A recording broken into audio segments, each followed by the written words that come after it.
you know, you do have remove scurvy to remove some of those gold guard stuns. That is going to be helpful in surviving, but it is someone that, you know, can get punished at times, you know, by a tanky top laner plus a damaging jungler. You have a mid laner that can roam. That is, you know, recipe for success for putting that Gangplank behind. You'll see some cross map arrows coming in here from the Freljord bot lane. And there was actually a lot focused to the bot. Aphelios, Varus, Thresh, Tom Kench trying to pick apart Johnsun and Aphromoo. If we remember recent games, you know, Dig maybe falling behind here and there, but Aphromoo has been just trying to play his heart out, hitting initiations, hitting hooks, sometimes not followed up on, but creating windows of opportunity that have been giving Dig chances. It's just the communication to collapse, create advantages from those, and follow through. We'll see if they can do it here. Again, Lourlo is in the top lane once again, and Fenix now in that mid lane with Dardoch in the jungle. Yeah, both teams do have really good forms of engage. You know, 400 Thieves, this feels much more about, you know, that 5v5. You know, I do think that we're going to see Dignitas looking to spread the map more, trying to utilize this TF to push 100 Thieves around to try to make them move and respect their ability to engage. But at the same time, when you look over at 100 Thieves, you want to be stacking dragons. You're playing Olaf, so what you can do, you show up to the dragon, you set up there. You know, when we see Dignitas come over, you drop the GP ulti, you're going to send in the Olaf, send in the Rakan, and you have them slowed down in that GP ultimate to make for a fairly easy engage, and that's kind of what they're going to be looking for. It's going to be up for Dignitas to really disengage that initial punch, you know, utilize the Braum, utilize this Ornn to kind of clog things up and make it difficult for Ryoma and Cody Sun to kind of follow up on the damage, and that's where they can find the most success, because, you know, if they are able to do that, you can then have your double marksman focusing down people like the Olaf, focusing down people like that Rakan. Always feels good, too, when Dig will go in for that initiation, that they have the Braum for the Ornn ult as well. So they won't get knocked out of that with an unbreakable. But here, maybe a jaw broken for Dardoch. His Contractz and Ssumday come in tough. They know Lourlo's not going to be able to provide that damage early game. So why not run in and just wreak havoc on Dignitas' early jungle? One more parlay there for Ssumday as Contractz says, I'm fine, I want to get low. Let's start the jungle. Yeah, that is just really smart. I mean, you have Dardoch who is tanking up that blue buff. You know, he is going to start quick draw, so he's not going to die. He had the phase rush to be able to escape, but, you know, Contractz is going to put out so much more damage. Level 1 with the GP, your passive is actually very, very powerful, and this is going to put the Olaf so far ahead. Yes, Dardoch can go down and safely get his red buff, but that's warded out too. You know, there was 3 early wards put into Dignitas' jungle, so 100 Thieves is going to know exactly what's going on here. This is going to be a full clear of that side of the jungle for Contractz, and if he wants, Contractz could even try to retreat back up and defend some of his blue buff quadrant.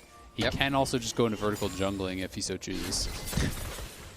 I don't want to hang out with you right now, Dardoch. I'm just going to farm. The PvE experience.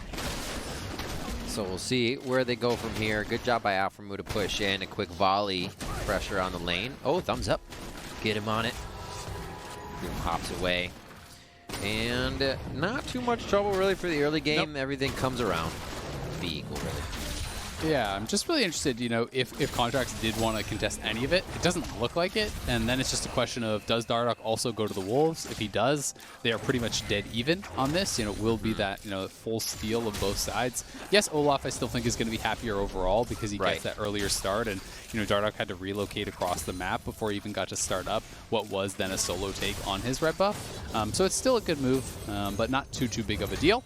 And up here in this top lane, GP has the early push here, just going to be looking to proc the grasp with your Q constantly onto Lourlo and poke him down.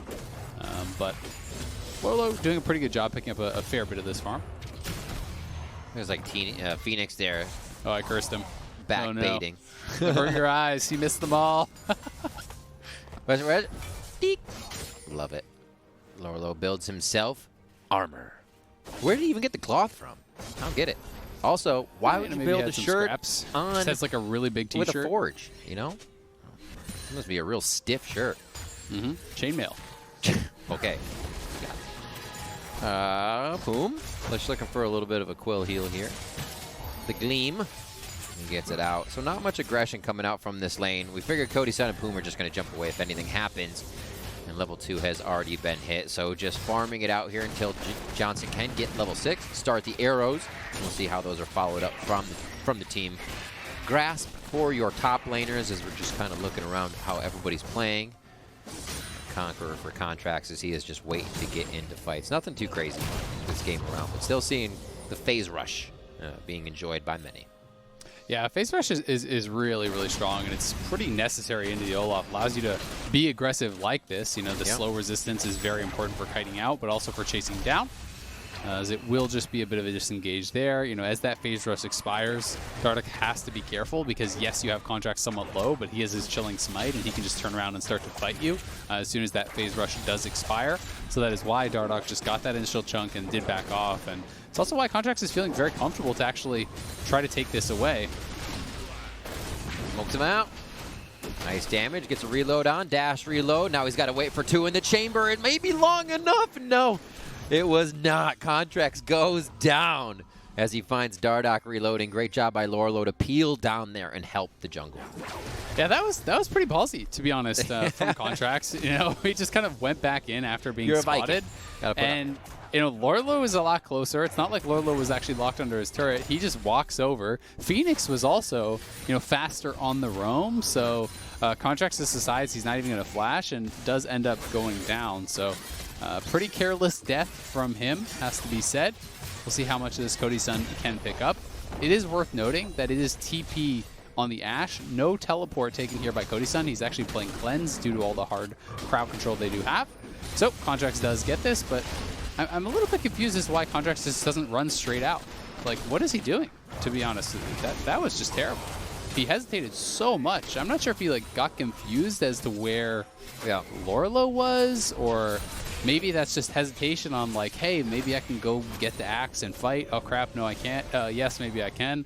But that was terrible. That was some really bad movement, and Contractz has been known for really being one of the better players in that regard. Understanding that situation. Maybe just a little miscommunication on how fast the team would get there, as he just was continuously dealt damage. Little sombrero there for Ryoma as he misses out on Fenix. Now using all of his brain. He did say as he moved down to marksman that you didn't have to use it all down there with somebody in lane. But now he's got to ramp that back up, and he seems to be using all of it. Unlock the entire brain. Yeah. Maybe he can lend some to Contractz. Maybe. After that play. Maybe. Dignitas setting up on the bottom side, but 100 Thieves feels like they may have something here for the top side. Fenix gets hit up a few times as he exits that fight. And Dardoch almost finishing from the side with an end of the line there. He does not have the collateral damage just yet, so they're going to wait out on that one as this one just pans out. Everybody go back to your lanes. Yep, just going to be backing off here as we do see Poome clearing out some vision on this bottom side. Contractz, luckily for them, does not go down in that case. It was getting pretty dicey. You know, it did get fairly low.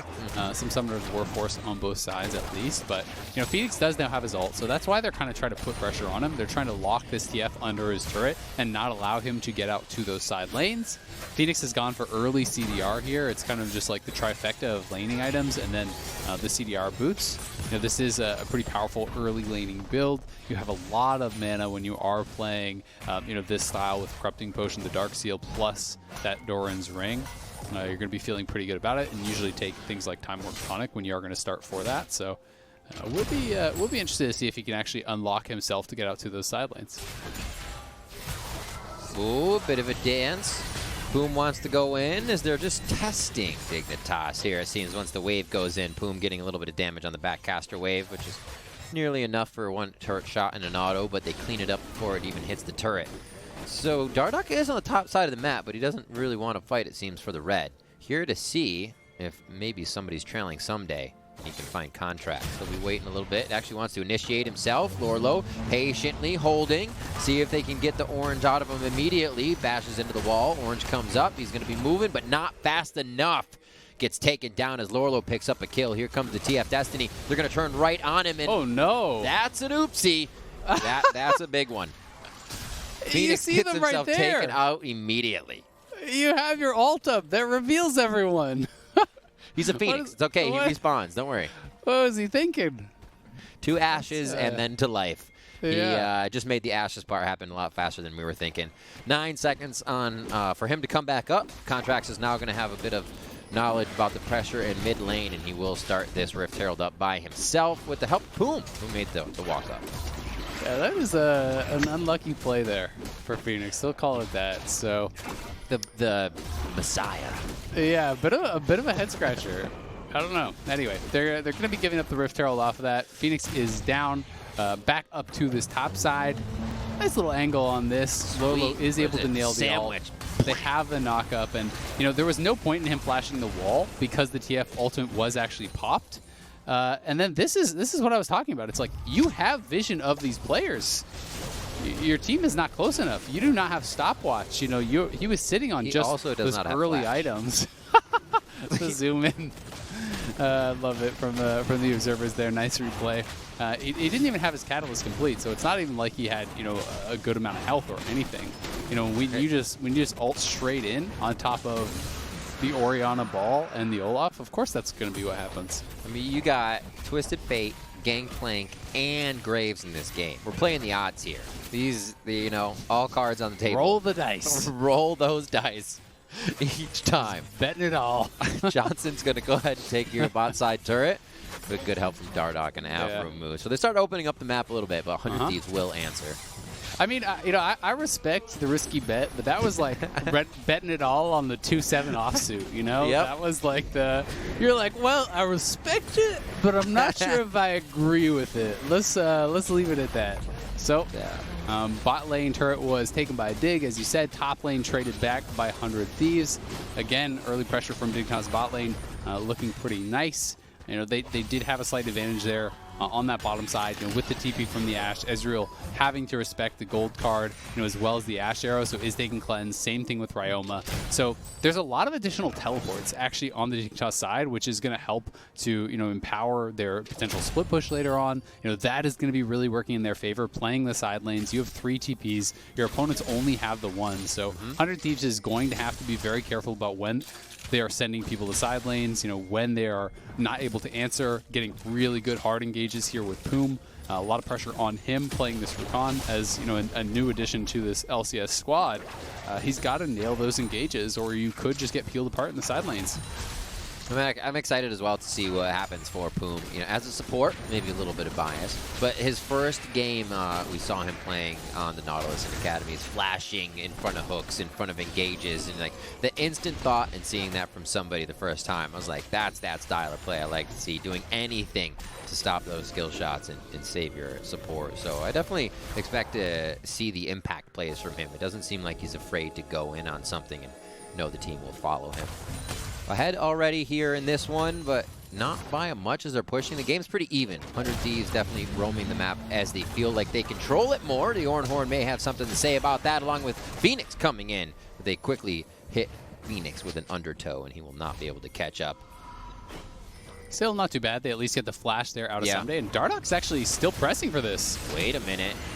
Could he get the good orange out? Cannon Barrage comes down. Dardoch over the wall, trying to play it tricky here. Can't Matrix out of this one, no, as the Battle Dance comes in, and that's going to be a great hit from Poome as he gets back on this one for the team. Fenix now left out to dry, and I don't know if he's going to be able to get his way out of this one. It's going to be tricky, and may be able to take down Ssumday, but I don't think Ssumday is going to give him that window.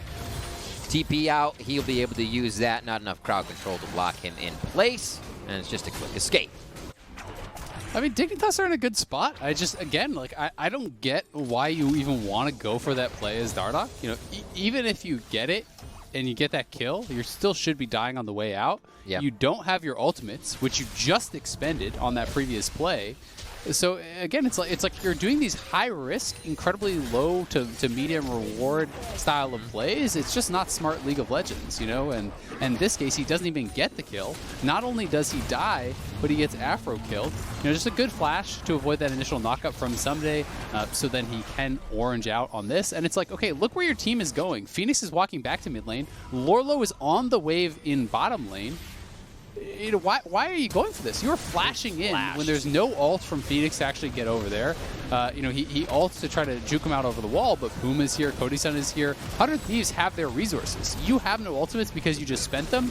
They have GP ulti, which they use to kill you. They have, you know, also Poome's ultimate, which they use there. And not only do they get the 2 kills and force out summoners, they also force out the teleport from Fenix. So, you know, that's even more resources given away when Dignitas was playing from a winning position. You know, I talked about the ability to kind of go to those side lanes with the extra teleports. You need to play it smart. You need to make safe bets.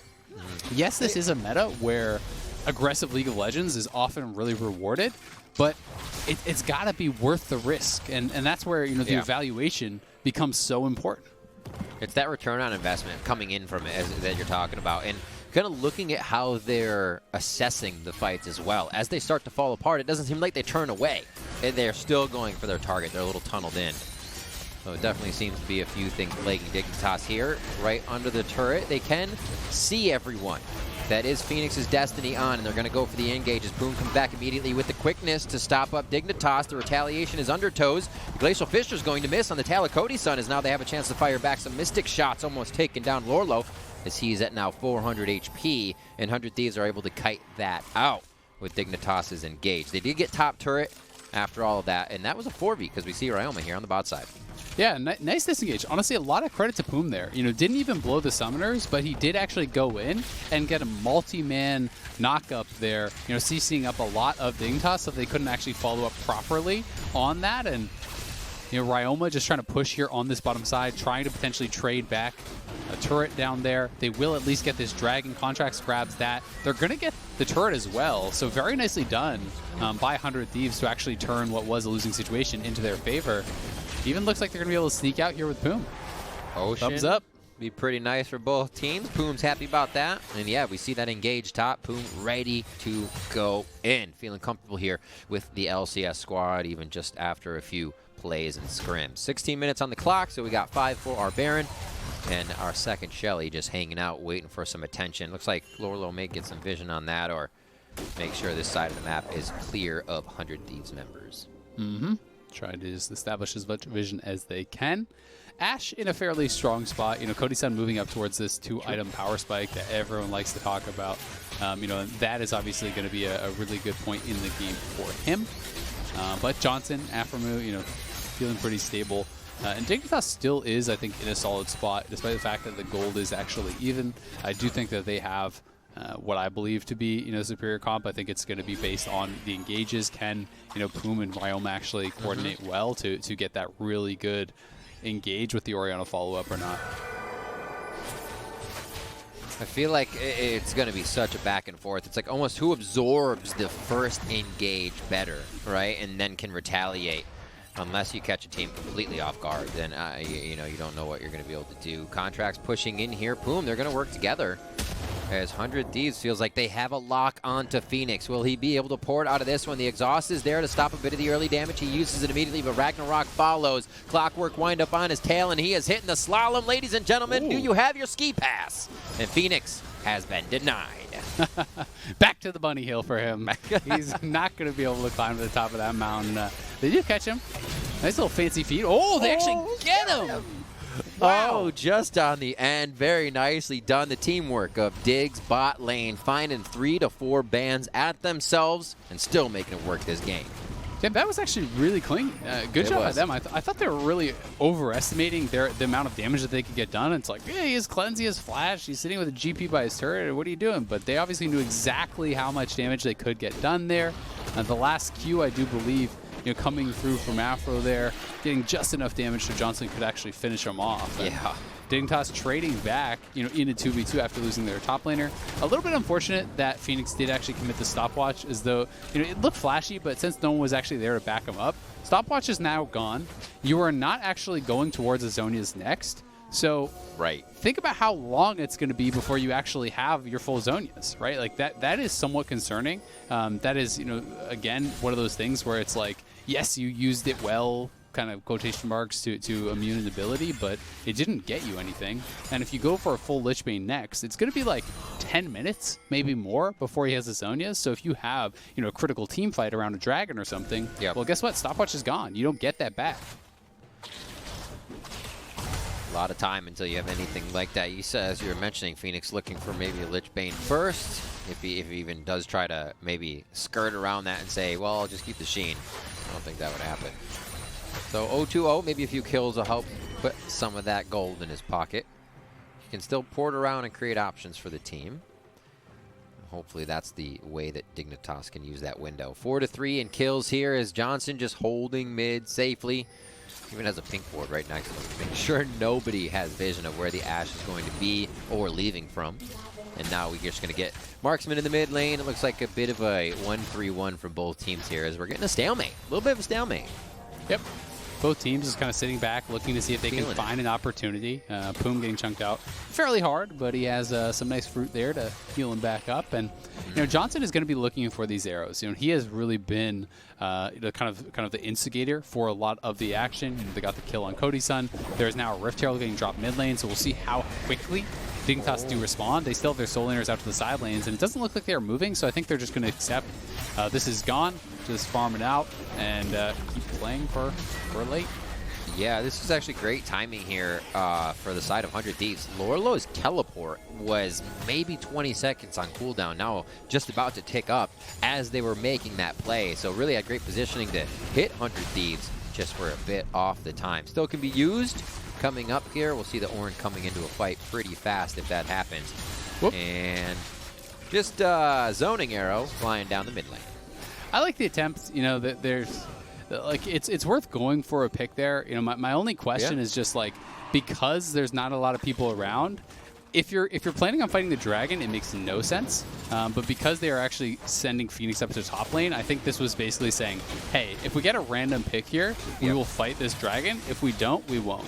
And looking at it through that lens, I'm totally fine with just shooting that arrow out there, saying, hey, can we hit someone? Can we force a summoner? Can we get something? In this case, they could not. Fenix in trouble.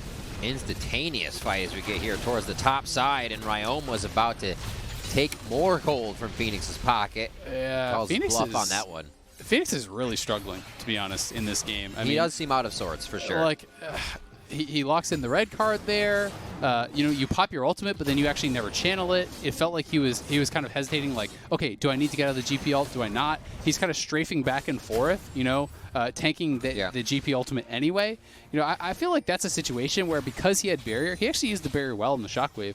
If you just pop the barrier, that's the only CC that Orianna has. If you immediately channel your ultimate, I think there's a decent chance he could actually get out. It would be close, but at least if you're going to pop it, you got to attempt it, right? You know, the ultimate cooldown is gone either way. Yeah, Ryoma as well is looking fantastic lately. His Azirs have looked nice, trying to change games around, and his Orianna here, blind pick confidently coming in. Second pick on red side. Just absolutely wreaking havoc on a lot of the lanes and being able to keep up on a Twisted Fate, which is not something you usually see. 100 Thieves just needs to start stringing together the wins with the confidence they're finding in their games. Dig's now about to push out. They got a little bit of retaliation there from 100 Thieves, and now some breathing room for Dignitas as they can find a bit more wards on their own side. You can see how far 100 Thieves push all of those wards up on the top side, so the way the map is moving is definitely in favor of 100 at this moment. Dardoch, he's like, I've been here before, I'm going to change the result, though. Ooh, a redemption heal. Nicely done by Poome to have quick fingers on that one, meeting with his top laner. Yeah, actually pretty close, because despite the fact that, you know, you didn't quite have enough damage there, if the redemption doesn't land, you can potentially go for a flash auto into ultimate, right? You know, Dardoch still held his ultimate, and after redemption landed, he realized he wasn't getting killed, so he didn't bother using it, but that is quick from Poome. That is a really good job by him to save Ssumday, who had no flash and potentially could have gone down. It would have depended on if Dardoch hit the ult, but I think without Ssumday having his summoners, there was a good chance they actually get that kill. And 100 Thieves, as you talked about, they have so much deep vision on that side. Despite the fact that it is 3 teleports to 1, 100 Thieves are the ones actually pushing more in the side lanes, it feels like.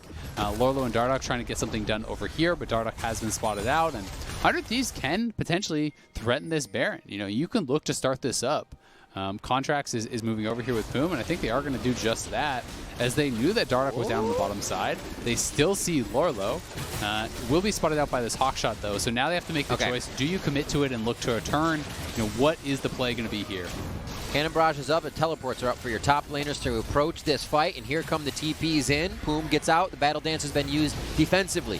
Dignitas knows they have a little bit more room to work with now as they grab the shrine nicely from Fenix there to give them movement, speed, and vision in front of the Baron. So 100 Thieves, knowing they could control a bit of the map, would have taken Baron if it came to them, get Dig to move, and it seems like Dig is acting a little bit stronger now that they were able to reposition here. Let's see if they can take mid. Yep, Dignitas gets control mid lane, so what they get there is that mid lane turret, but 100 Thieves actually played that pretty nicely.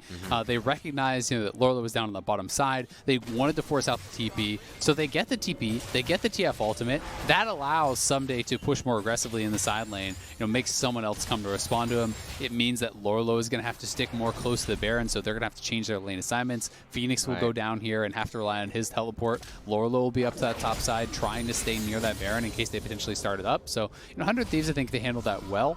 It was a good disengage, and it was also a good attempt because while it's likely it will get scouted, if it doesn't, you get a free Baron, potentially win off that. And if it does, disengage just like they did.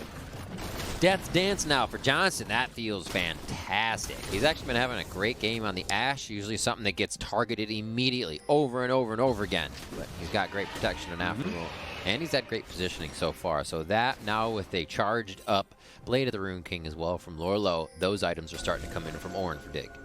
Yeah, he's got a lot of lifesteal, right? You get that lethal tempo up. You start really pumping out the damage. You start getting incredibly tanky, too, if you're not actually going to burst him down immediately. And the protection that Aphromoo is going to offer, he has a summoner heal, the double lifesteal there. You can start to kind of drain tank through some of these champions. So you've got to make sure that the engage is on point. Ryoma is in a great spot, though. Haven't talked too much about him this game, but he has been having quietly a really nice game.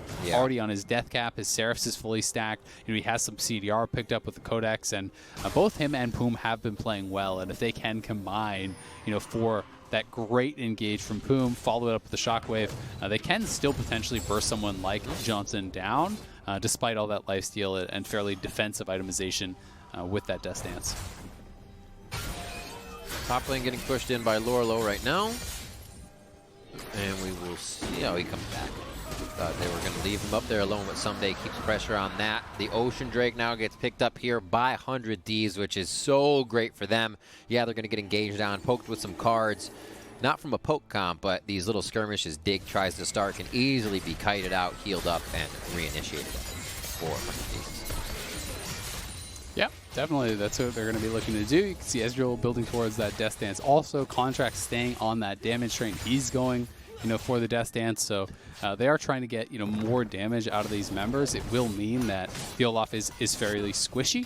As you do get into the later stages of the game, if you can actually kite out the Ragnarok, you can potentially get focused down. But we haven't seen Dig really make advantage of their side lane edge. They have 3 TPs, they have the TF. They haven't been able to make anything happen really with that. They have the 3 kills, but Fenix hasn't been involved in anything. Really, except kind of donating kills over to the enemy team. And Lourlo now is going to be potentially caught out here, but they have that TF ult to respond. No steering charge away. I was thinking he was going to go for that turret construction, but it looks like a back and forth fight now favoring Dignitas a little bit as they can pull in more members. Oh, Shockwave! The Shockwave is huge coming in from Ryoma to change the fight around. They still don't know where all the members of Dig are coming through the jungle. They've lost the vision. 100 Thieves has no vision in the side of the jungle now, so they have to fight what's in front of them. Aphromoo is now going to show himself from over the wall as he was hidden, but he puts up Unbreakable. Is that going to be enough to keep him alive as he's forced to flash out? The barrels keep him slowly in range, but he is able to make that distance. A very touch-and-go fight. It looked like Dig could have retaliated, but a little too scattered there. Yeah, and 100 Thieves should be able to get the Baron off this. Dardoch is dead. The rest of the team has actually retreated. This was spotted out. There are teleports to try to get over here, but they're not even going to attempt it. It's actually a TP to that bottom lane, but because this goes down so fast, I don't know how much they're even going to get out of that. The Baron recalls will come through. They are trying to push both Poome mid and bot up, and they've got to be a bit careful, though, because as these guys get out of base, Poome is around, and if you stick around too long as Dignitas, you could just get engaged on. Probe it up with the sweeper. They'll see him just on the edge. They ping that they're going back to Braum at the moment. So they may want to... No! Okay, you had Ashe running away, and Aphromoo and Fenix wanted to stay for a moment. That was almost an oopsie. Now they're getting peeled out. This is what you talked about, Azael. They're waiting a little bit. They hesitate, and it looks like they are going to get chased all the way back to their base. Not going to be too bad now. They still have a chance to reset here and get their cooldowns. Yep, going to be able to disengage, but because you stay on the map that long, that's what happens to your towers, right? You lose control of the waves. It's going to be a free mid lane tier 2. Bot lane is fully pushed up, so it's like, yeah, they teleported and they got the bottom lane tier 2, but then you had to reset. You lost full control of mid and bot waves, and now the inhibitor tower is already under fire. Ashe arrow is used. It hits Cody, but they don't even force the cleanse. Exactly. That's what I was going to point out. This team is so slippery. The arcane shift is enough to take away the greatest engage. One of the greatest engages on the side of Dig. That Ornn coming in can definitely hold the light to that. And we'll see inhibitor 1 probably going down here. So much power from 100 Thieves just staring Dignitas straight in their eyes, and they're not even leaving the base. They're going to try to rout them out of their own base here as they choose the front door to exit through. I mean, the gold lead isn't even that big, and it just feels like Dignitas is playing, you know, without really any confidence. 100 Thieves is posturing like a team that just wants to end the game. Lourlo getting tempted into a fight here, down on HP. Dardoch and Lourlo just about the same there, and almost taken down simultaneously. That's going to be inhibitor turret number 2 going down. 30 minutes on the clock as 100 Thieves are making quick work of this one. A very good early game from both teams, sizing each other up, finding a few kills, keeping the game even. But 100 Thieves with the Baron, with the recent fight on the top side of the map, is using a big advantage here to crush Dignitas' base. Oh, okay, so Ryoma's finally caught. His flash is down in this situation, and now he's going to have the follow-up damage. Somebody's now Dignitas has the chance. This is what we've seen so much. Bjergsen was creating this pressure last game as well for TSM to get the win, and now it's Ssumday going into the base. This meta has shown us so many bases be open and teams trying to chase away their opponents and then leaving the base open. Seems like it stopped here, thwarted the win for 100 Thieves, and Dignitas is still on the fight. Dardoch over the wall by himself. He has no chase, no help, and he goes down as Dignitas again step a little too far for their own good. Oh, Dardoch, the overchase there. Not only is that 2 free kills, guess what? That's soul. The dragon was about to spawn. You just chased them off the map. Why are you not trying to posture for the Ocean Dragon instead? You know, going for those kills, but I think this is actually just game over. They're all just going to die now. It's zany, Azael. As soon as you pull those teleports into the base moments, it just seems like everybody loses the exact thing they were focusing on. Aphromoo, could he live? Cody, oh my word, he goes down. You just can't believe it anymore. Cody Sun, the triple kill, as he is shining bright this game, and 100 Thieves will absolutely pick the pockets of Dignitas. I don't even think they had a chance to look each time. It's been multiple instances. Yeah. I love how Cody's just running down mid lane. He doesn't even have minions. Like he's like, running like he's gonna go end the game. I tell you, man, when somebody TPs to the base, everything's lost. He's emoting like, yeah, we did it, guys. Hey, Cody, you need the minions, bro. Go get them. But they do retreat. They still get the soul. This game has been a real slobber knocker, Riv. Yeah, banger of a game. A barn burner, if you will, you know? Indeed. Indeed. Yeah. We will have more fights before it's done, so we're not stopping here, Azael. 4 minutes, or 4,000 gold. See, I can't even numbers. 32 on the clock, and 4,000 gold lead for 100 Thieves as we rein this back in and see how 100 Thieves may just end the game. They've been able to thwart out the Glacial Fissure and Ornn engages. Being completely seen on the map by Twisted Fate has not mattered to 100 Thieves. The heist is working so far, and they may put the finishing touches here. There are just a few more turrets on the map for them to take down, and those are the Nexus turrets. Yeah, I feel like they've pretty much got this one in the bag. Yeah, they're going to be looking to push in mid-bot. The supers are going to come in. When people answer that, you can either go for the dive or just take that third and final inhib. You've got the Ocean Soul, which makes it so hard to knock down these members that really Dignitas has already been struggling to get. So bad goes to worse, but they're looking for the engage.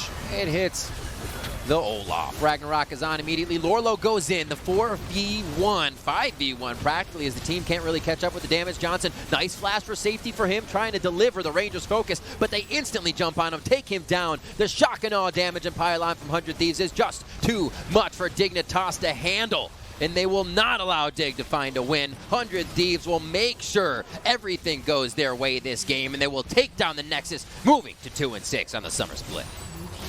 Yeah, 100 Thieves going to grab their second win. Dignitas will still stay winless, unfortunately for them. The roster swap's really not working out just yet. These are two teams that are at the bottom of the standings and clearly looked like they should be at the bottom of the standings today. I think this was a really messy games. I don't think either team is going to be like super happy with how it actually ended. But I do think that 100 Thieves can at least feel better about the fact that their subs, their replacements actually looked pretty decent today. I think Poome in particular actually looked quite good. I think Contractz was good after kind of that one oopsie on the invade early on. But Fenix and Dardoch looked pretty out of sorts to me. I think Dardoch was fine for most of it, but had some pretty punishing mistakes. And Fenix just never got anything going with the TF at all. There was no side lane play. There was no split push. They have 3 TPs to 1, but it's like they're getting pushed in a lot of the time. Overall consideration of the fights he was in as well just seemed a little off, and that happens too. Slumps are definitely there. Back on the stage, you're communicating with different people. It seemed like the first one even was a communication error where he teleported right in front of 2 people, but it was after a fight, so hoping they could result in another advantage. It was a lot of what ifs